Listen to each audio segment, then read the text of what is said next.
En el colegio me dijeron que Perú perdió la guerra del Pacífico porque Chile era más fuerte, pero nunca me dijeron que Inglaterra estuvo detrás, moviendo dinero, comercio e intereses para que esa guerra terminara como terminó. Y te lo digo de verdad, yo recién entendí todo cuando leí este libro. 1879, la guerra que no podíamos ganar. Perú frente a Chile y los intereses de Inglaterra.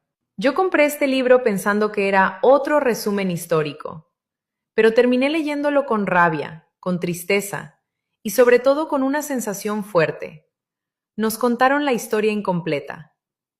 El autor empieza con algo que duele aceptar.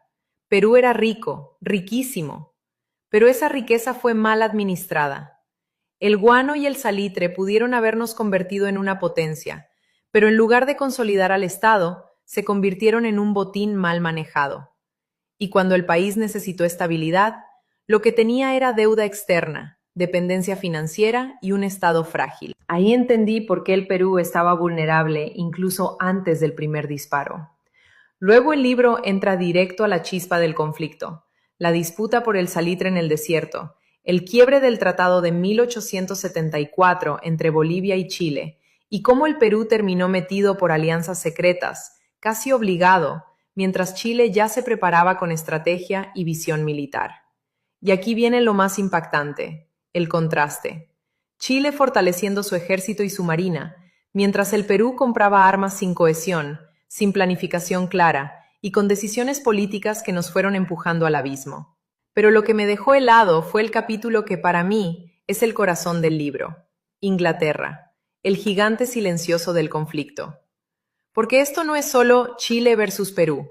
El libro explica cómo el capital británico dominaba préstamos, comercio, rutas y especialmente el negocio del nitrato. Inglaterra no necesitaba disparar un arma. Le bastaba con controlar el dinero, los mercados y a quien se fortalecía. ¿Inglaterra ayudó a Chile? El libro no lo grita como conspiración barata, lo demuestra con lógica, contexto, intereses económicos y poder financiero. Y cuando entiendes eso, te das cuenta de que esta guerra no fue solo militar, fue también una guerra de recursos y de economía global. Después vienen los episodios que uno conoce, pero acá se sienten distintos. Iquique, el 21 de mayo, con Grau y el honor peruano.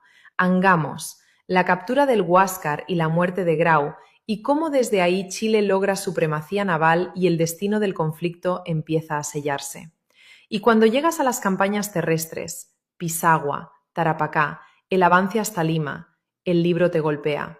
Porque no solo cuenta batallas, cuenta devastación, ocupación, resistencia, hambre, dolor y lo que significó para el pueblo.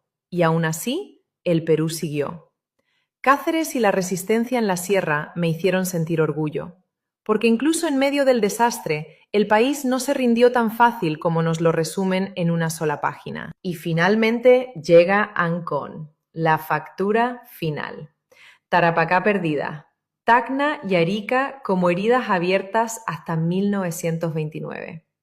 Y la pregunta que te persigue al cerrar el libro, ¿perdimos solo por inferioridad material o también por mala política y por intereses extranjeros?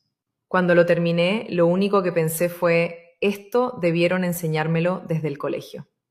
Si tú también quieres entender la Guerra del Pacífico sin cuentos cortos ni versiones incompletas, si quieres saber qué papel jugó Inglaterra, por qué el Perú estaba tan vulnerable y cómo se decidió realmente el destino de esa guerra, entonces tienes que leer 1879, la guerra que no podíamos ganar, Perú frente a Chile y los intereses de Inglaterra.